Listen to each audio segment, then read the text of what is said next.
Thank you for attending my presentation. I will be giving it in English today. I am a Dane. I think most of you might understand me, but just to make sure, I'll switch to English or stay in English. So I'm going to tell you about Nuevolution, Danish, Swedish company. We have our offices in Copenhagen. We've been owned by Swedes since 2004. We went public on First North in the premier segment just before Christmas last year. We're small molecule biotech company, so we focus on tablet-based medicines for treatment of cancer and severe inflammatory diseases. And that's what my presentation is going to be all about today. I will be giving you some forward-looking statements, and as always, if you're an investor, I cannot give you any guarantee, only inform you that we will be working hard to deliver on our promises, but there are of course always uncertainties on forecasts. Here you see a brief glance of our company.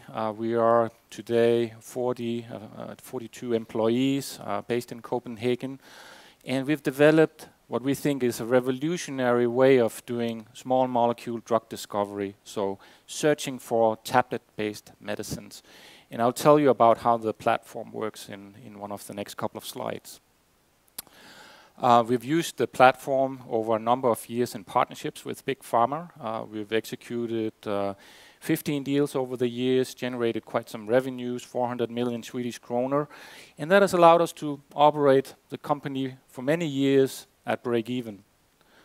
In 2012, Industrifonden came on board and said, this platform is really marvelous. You have already validated it commercially. We would like the company to start investing in its own pipeline.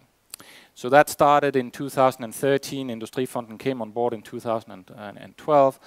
And over these last couple of years, we've been developing our pipeline. And then in 2015, we went for an IPO to really raise capital to push many of the programs that we had developed over the last couple of years, to push them forward. We have a main objective for the next 3 years. We would like to generate 5 to 6 business opportunities, so mature programs where we can place some of these mature programs with partners in exchange of revenues, so upfront payments and milestones and royalties. And then we want to keep some programs for our own development. So we plan to have 5 to 6 business opportunities generated from the proceeds from the IPO. And it's a long-term objective for us also to uplist the company. We are in the First North Premier segment. That's for the wannabes, where you do everything as you do on the main market. You just don't have the market cap to actually be on the main market. So we're working hard to generate the values needed to support a higher share price, to support a higher market cap, and then bring us to the main market. Let's have a brief look at the platform. We do drug discovery very differently compared to what you see in big pharma companies.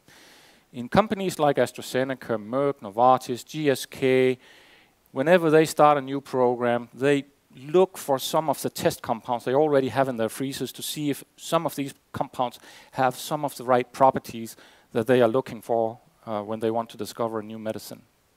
They have typically about 1 million lottery tickets where they try to find some compounds with the right properties.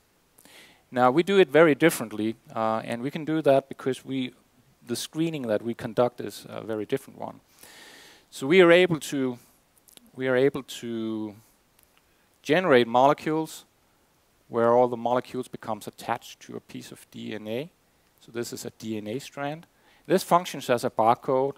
So if you walk around in the supermarket, you take something down from the shelves like this one.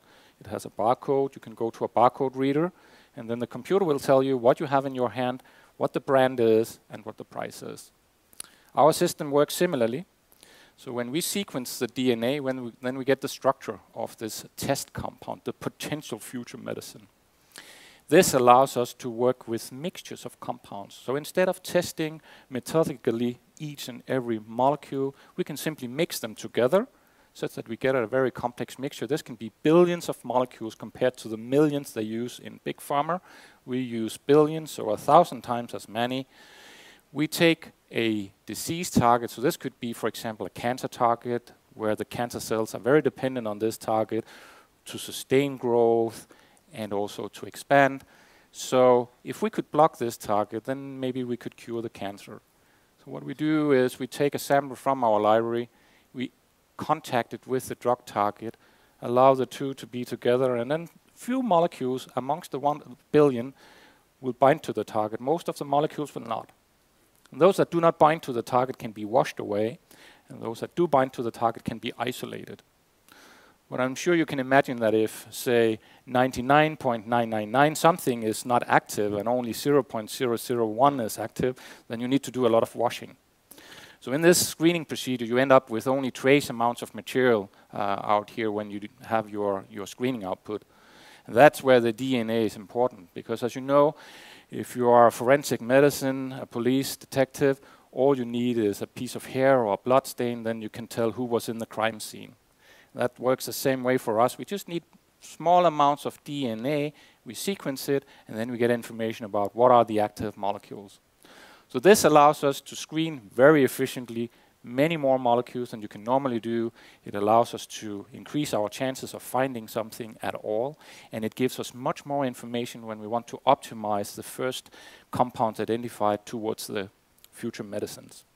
So this is the platform that we have used over the years, and this has allowed us to do quite many deals. The 15 deals I mentioned, they came into typically 2 types of categories. So here you see you could say the old business model. This one would be drug discovery collaborations, pharma companies coming to us saying, we have this unique biological disease target, we cannot find anything, what can you do? Then we would be doing the screening, the chemistry, the optimization, hand over the program to the partner, and we would be paid on the way. In the upper part here, we have so-called technology licensing agreements. So here we have Novartis and GlaxoSmithKline. They have a license to operate our technology under our patents. Not access to our libraries, not access to our screening libraries, but they have access to the IP. Overall, this has been very lucrative for us, generating close to $50 million or 400 million Swedish kroner. And you could say risk-wise, we didn't have a lot of risk here, and we operated the company at break-even. But long-term value was the issue. So although we had milestones in these deals, the long-term value was really not significant. So with Industrifonden coming on board in 2012, change in strategy, and then with the proceeds of the IPO, we can now focus on different types of deals. So we are now looking at classical program out licensing, and remember we are focusing on disease targets within cancer and inflammatory diseases. And what you see here is the typical deal terms that you would get when you license a program to a partner. Here in the discovery or preclinical phase, typically you would see something like $12 million upfront and then triple digits in $1 million in future milestone payments. Very attractive. The numbers you have here is from deals within oncology and inflammation from 2010 to 16. 45 deals has been done. So these are average numbers, obviously. So this is very attractive, much more lucrative than the deals we did in the past, which we couldn't afford to do this in the past. We can afford to do that now. So we're using the platform against a wide number of different targets, and where 3 to 4 programs will be placed to partners in exchange of revenues, and then 1 to 2 programs will be kept internally over the next 3 years. Now, as an investor in a biotech company, you know that it's associated with risk. Everyone knows that biotech companies tend to go either like this or the other way. So there's a lot of risk with biotech. It's very event-driven, what happens to the share price, new deals being announced, new promising data coming out of studies. That really triggers effects on the share price, but it's also more risky. So we are aware of that, of course. And for that reason, we also promote right now a different types of deal model. How can we take care of the so-called business risk? So what you don't hear biotech companies talk about often is the business risk. We invest in programs and we hope that one day there will be a partner for us, but actually we don't know. We don't know if there will be anyone there when we have the product that we think is so marvelous. We don't know if anyone is really willing to pay what we would like to see. So how can you deal with that? Well, what we're doing is we are promoting a different type of deal model, a new one actually also to the pharma industry. We call it pre-sale or risk sharing. So here in this model, we agree with a pharma partner what should be the important targets that you are interested in licensing. Then we will do the research, and if we are successful, then you obligate yourself to take over the program, pay us upfront payments, pay us milestones, and pay us royalties. So in this sense, we can minimize the risk. We cannot completely eliminate risk, but we can minimize the risk. If we get to the stage where we have very nice data, and the partner says, well, I have changed my mind, I don't want the program anyway, they can do that, but then they need to pay a breakup fee. So in that sense, we try to secure ourselves risk-wise. And we do other things because we think it's very important for a biotech company to really consider risk, because biotech business is, we are really fighting against nature, and nature is the stronger one. And it's well known that there will be failures on the way, so how can we deal with that in more general manner? So if you look at the typical biotech company, you will see that they have 1 or 2 programs, and if they are successful, it's a huge success, and the company is a success. If they fail, then often it's a company failure. What we can afford to do, because we have this marvelous platform, is we can conduct many more programs than you can normally do. So we have typically 15 programs running in parallel. So this allows us to fail in some programs, and we're sure we will fail because that's the nature of the business, but it also increases our chance of being successful overall. And then the other thing is, instead of waiting 6, 7, 8 years before we do deals, which is the normal, that's tying up working capital for many years with a lot of praying, we want to do deals earlier. We want to do deals after 3 to 4 to maximum 5 years, so decrease the cycle time. So that's the business model we operate. If we look at the pipeline, at the IPO, we had started already a number of programs, and we have progressed them. These arrows shows you the progression during the last quarter, and I will be focusing mainly on this top one today.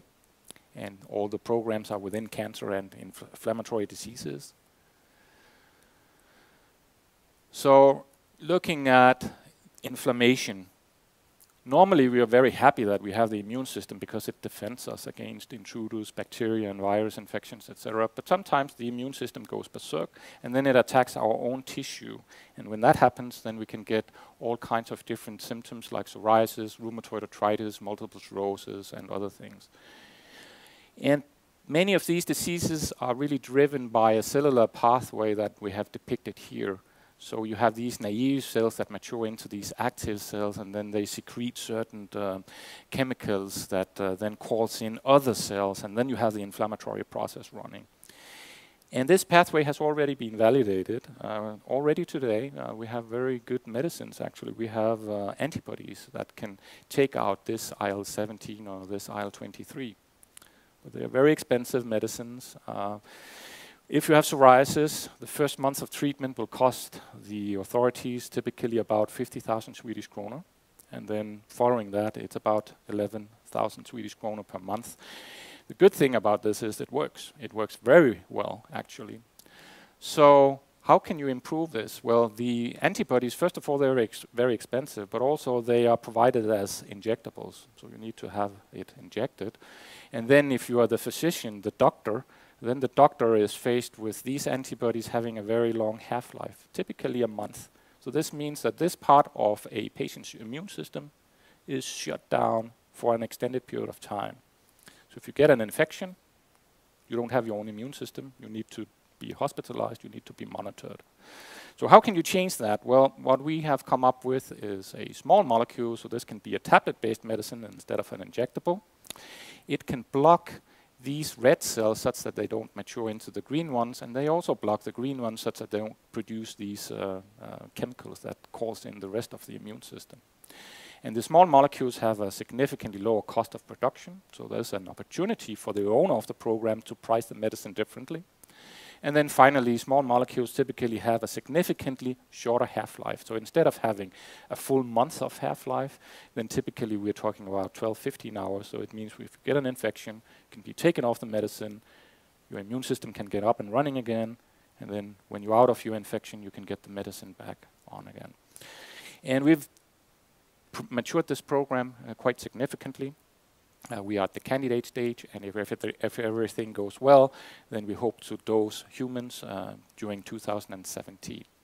So what's ahead of us is toxicology studies at the end of this year and the beginning of next year, and then we should be ready to file an IND during midst of next year. What you see to the left of this slide is two things. First of all, of course, we study our compounds in animal models, and you both look at the visual symptoms as well as what is happening on the biochemistry side. So what you see up here is an animal model for rheumatoid arthritis, and you see a scoring here. So you induce certain symptoms such that it mimics rheumatoid arthritis in mice. And you can see that if you don't do anything, you don't treat the animals with anything, they just get worse and worse and worse. If you start using antibodies, like the IL-17 antibody, like the one we have here, this is a mouse antibody that we are using in this study, then you can see you can completely stop the progression. That's the yellow line here, completely stop the progression of the disease. If you use our candidate compound, which is a small molecule that can block here and block there, then you can see exactly the same thing. So with a small molecule, you can achieve the exact same thing as you can achieve with an antibody. That's what we were hoping to see. Also at the biochemistry level, if you go back, so we can look for what is the level of this IL-17 in these animals. So here you see animals that are not being induced with any symptoms, so you don't have an increase in IL-17. And here you see the animals that are sick, so they have a significant increase. If you treat them with the yellow antibody here, then you can see a decrease. If you treat them with our compound, you can achieve the exact same thing. So both at the biochemistry level as well as the clinical symptoms level, we can achieve the same thing. We have studied our candidate in multiple different models and also performed some research level toxicology, and it looks very promising. So over the next 3 years, as I mentioned, it's our objective to produce 5 to 6 business opportunities. 3 to 4 will be placed with partners, and hopefully this first one that we are promoting right now for partnering will be one of the first deals we can announce. And then we hope to have 1 to 2 programs that we can get from the use of the technology for our own future development. Looking at the markets, and here you see psoriasis markets, here you see the two different ways of treating. So here you have an antibody. This is the Novartis antibody, and you can see a significant uptake on a quarterly basis, global sales in US dollars. And here you see a tablet that is also working quite well sales-wise, but it's not very efficacious for the patients, whereas this is very efficacious but very expensive. And what we are offering is something that can be used as a tablet but can be as efficacious as the antibody. And it's a market that is really expected to grow significantly because of all the innovation that's going on right now. Looking at the finances, just very briefly, we have a very strong cash position right now because of the IPO that we had in December. And if you look at the 9 months of our fiscal year, we have a broken financial year, 2015-16. We had a net loss of about 55 million Swedish kronor, a burn rate of approximately 25 per quarter. So rather modest, I would say, considering that we are running 15 programs in parallel. The reason we can do that is because the platform is so cost effective. Looking at the cash position, this is not taking into account 2 announcements that we also did during the quarter. We got a $2 million milestone payment from Novartis, and we got a $600,000 milestone payments from Janssen Biotech. These 21 million Swedish kronor should arrive to our bank account during this quarter and, of course, add to this number. So upcoming news flow, as I mentioned, what really triggers share price for a biotech company is events. What we expect and what we announced during the IPO and what we maintain is that we believe that we will be doing 1 or 2 out-licensing deals during the next 12 months, and we will do 1 or 2 of these risk-sharing pre-sale agreements over the next 12 months. And then, of course, we will be announcing progress from our pipeline. This was the promise from the IPO and the discussions we have with different parties, where we have ongoing negotiations both for the licensing deals and for the risk-sharing deals with multiple bigger players. That is something we maintain. It really looks promising as we see it right now. with those words, I think we are open for any questions you may have.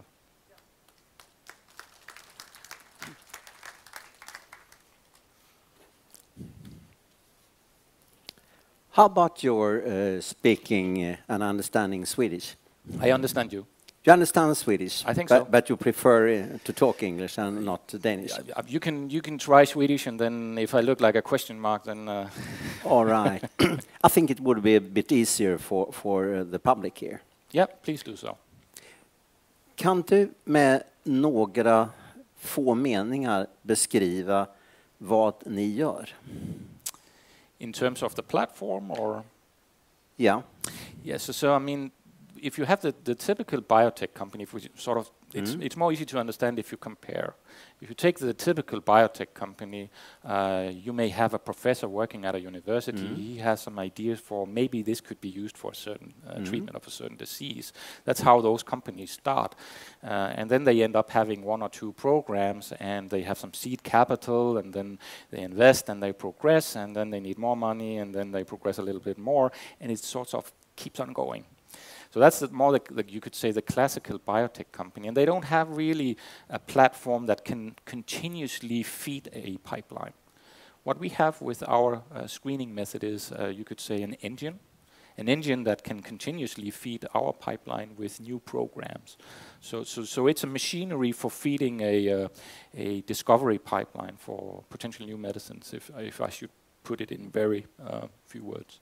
Är det fel att säga så här att ni hjälper andra som har hittat en intressant substans som man tror är verksam, och ni testar den på ett stort antal olika områden, och ni får ett svar, där fungerar det inte där, men där fungerar det. Och som du sa, det finns väldigt många som det inte fungerar på. De är bara att wash away, som du valde att säga. No, it's different. So I would say in the collaborations we did in the past, it would be like a pharma company coming to us saying, this biological disease target, let's say it's an enzyme, is overexpressed in cancers, and it seems that the cancer cells are so dependent on that. We've tried to screen it with our molecules, our test molecules that we have in our freezers, and we found nothing. This is now for you, and I'm willing to pay you something for you to do the work. So we get upfront payments, research funding, and if we're successful, milestones and future potential royalties. So that was the model of the past, and what the platform really does, it discovers, you could say, the new medicines. So the disease target is known, but the medicine is not known. So we try to find the new potential new medicine. So that's what the platform can do. And the new medicines that is offered these days is a mix of vaccines, of course, antibodies and small molecules. And the small molecules and the antibodies are still the dominant ways of treating diseases. And small molecules can be notoriously difficult to identify and get good properties for. And that's why it makes a difference whether you have 1 million lottery tickets or you have 1 billion lottery tickets. Är det här ett helt nytt sätt att ta fram nya läkemedelssubstanser på? It is. Som är helt revolutionerande och kommer att förändra framtagandet av läkemedel totalt. I mean, that would be, of course, a dream and maybe too much to hope for, but I think it makes a difference, actually. And it's been a tough journey. When we founded the company, I was one of the co-founders of the company back in 2001. We were dreaming about this. That's 15 years ago. It took us from 2001 to 2005 to get the core part of the technology to work, because this was very difficult. And whenever we talked to investors or pharma companies, they said, it sounds great, but I don't believe you can do it. And then from 2005 to 2007, we had to demonstrate that this technology actually works, but we didn't generate revenues. So from 2001 to 2007, we had very patient shareholders supporting the company, and that was SEB Venture Capital and SEB Utveckling and the Danish Sunstone Capital. So they supported us throughout those years because they could see that this can be rather revolutionary. And then from 2008, we had really demonstrated the platform works.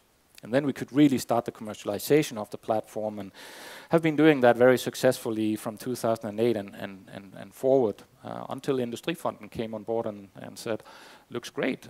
Why are we not using it for our own pipeline? Because that's an engine that can feed a pipeline continuously. And they helped that by investing in the company.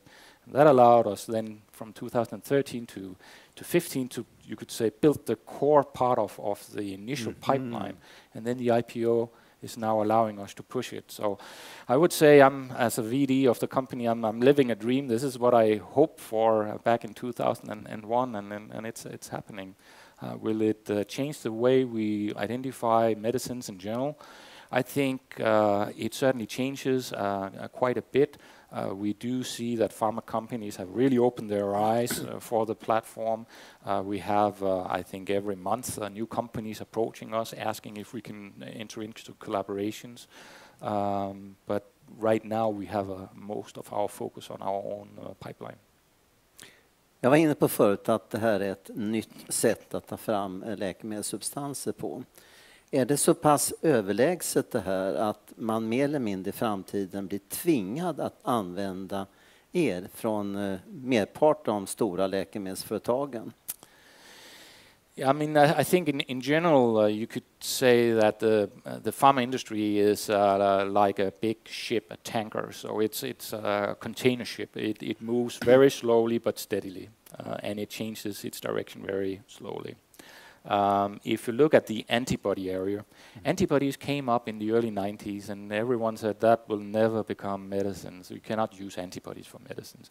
Then those antibody companies, they had a platform, they showed that it worked, they did partnerships. Then suddenly the pharma industry opened their eyes and saw this is really remarkable what you can achieve with this platform.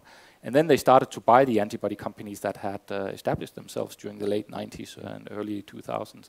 And you saw AstraZeneca buying MedImmune for 15 billion back in, what was it, 2007, and CAT in 2006. Could happen for us as well. But right now the focus is really to generate value by having a very attractive pipeline and making sure that we are self-sustainable. That's how we have been able to survive in the past, by continuously generating revenues. That's also rather unique for a biotech company, and we want to do that also going forward, rather than being this big black hole where you pour in capital and then it disappears. Ni har patentskydd som är så starkt att ni inte riskerar att något stort bolag har utvecklat likartad teknik. I think we're protected in two different ways. Patents, very important. We invest a lot in patents. About 9 million Swedish kronor per year investments in just patents. So we think this is important, and we've used it for leveraging, you could say, the deals we've done in the past. So IP patents will remain important to us. But there's another, you could say, protecting factor, and that is if you look at how many years we had to use to get it to work and to get it to refine it and make it robust and reliable. It's not like okay, here's the recipe, I just go in and copy it. I would say it's protected also from the scientific side. But we do see some mushrooming. We do see some companies trying to play around, and we don't know exactly what they are doing. And that might be, it may be one day that we will be knocking on their door and saying, are you aware that there are some patents in this space? And then maybe you want to license. Men du pekar på att det tar så lång tid att prova ut metoderna att sannolikheten de närmaste åren når fram dit är mycket, mycket liten. I mean, we spent 300 man years in getting a very nice and robust and reliable platform that we have now used in many different partnerships very successfully. So in that sense, I think we're protected both by the IP as well as the you could say the challenge in operating the platform. Hur kommer det sig att ni är noterade på en marknad i Sverige istället för Danmark? That's actually quite easy to explain. If you are a small bolag, you don't have a chance of listing in Denmark. I think if you look at the total number of listings in 2014, it was 81 in Sweden. We had 4 in Denmark. And it's mainly big companies that are very successful on the Copenhagen Stock Exchange. In Sweden, you have Aktiedagen, you have First North, you have First North Premier, you have the main market. It's a much more vibrant stock market for the smaller companies. Ja, vi är bara att vara glada och tacksamma i Sverige. Vi får ytterligare intressanta bolag hit på det sättet.